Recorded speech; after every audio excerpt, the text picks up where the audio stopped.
Olá, meu nome é Luísa Guedes e hoje eu vou responder as principais dúvidas que tiveram no último vídeo sobre o líquen escleroso.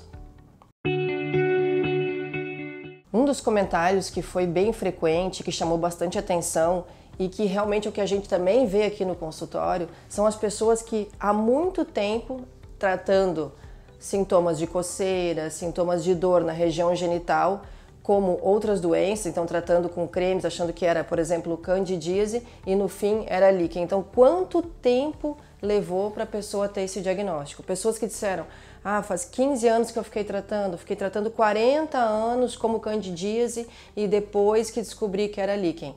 E, infelizmente, isso é bastante frequente. O diagnóstico às vezes demora para ser dado. Por quê? Porque realmente coceira na região genital, que é o principal sintoma do líquen, também é o principal sintoma da candidíase. E a candidíase é mais comum. Então, como a candidíase é bem mais frequente, a gente tem uma tendência a pensar primeiro, bom, é candidíase.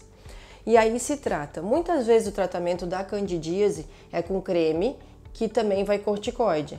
Então, acaba melhorando também o sintoma do líquen. E o líquen é uma doença que ela vai e volta, então a pessoa tem uma crise de coceira e depois alivia um pouco e depois volta. Então, às vezes a pessoa tratou para candidíase e coincidiu também de melhorar o líquen. Então pensa que, então era candidíase e realmente melhorou. Mas aí volta a ter coceira, volta a coceira, porque o líquen, infelizmente, ele não é curável, né? É uma doença autoimune que a pessoa vai voltando a ter sintomas. Então, quando começa a repetir, a ter vários episódios de coceira na região genital, ou se tu começas a observar, isso é importante, olhar a região genital, como é que tá, então começa a mostrar que a aparência da pele, da mucosa tá diferente, tá ficando mais fina, tá ficando mais pálida, então esbranquiçando, às vezes faz rachaduras, que são as fissuras na região genital, e quando começa a coceira, começa também a ter rachadura, ou às vezes a pele fica em uns pontos até mais fina, em outros pontos mais grossa, tipo uma casca branca, assim. Ou ainda começa a alterar a aparência da região genital, o pequeno lábio grudando, por exemplo, no grande lábio, ou diminuindo o tamanho. Às vezes a gente vê um pequeno lábio começa a ficar maior que o outro, então começa a ficar diferente. A gente tem que sim pensar no líquen. E como saber se é líquen ou não? Muitas vezes a gente, o ginecologista que está acostumado a tratar o líquen, pela aparência, quando a paciente vem contando essa história, que está tendo vários episódios de coceira, de dor, de sangramento, de fissura na região genital, quando a gente olha o aspecto da genitália alterada, dessa característica, como eu falei, com as partes esbranquiçadas, chama atenção e a gente consegue diagnosticar que é líquen. Mas na dúvida pode ser feito biópsia. Então o diagnóstico definitivo a gente consegue através de biópsia. Então faz uma biópsia da região ali que está alterada ou da região que está coçando, que está doendo, e aí no anátomo patológico, quando a gente manda o exame para análise, vem o diagnóstico, líquen. Outro comentário que teve foi, eu estou tratando com corticoide e a doença só está aumentando, só está se espalhando. É uma doença autoimune, então é uma doença que ela vai e volta, né? Então ela vai ter episódios de piora. O corticoide, o que ele faz? Ele alivia, né, o sintoma, então a pessoa melhora, geralmente melhora a coceira, e também ele para aquela crise, mas ainda pode voltar outras vezes. Então uma das principais coisas que tem que cuidar para que não fique tendo esses episódios é cuidar do estilo de vida.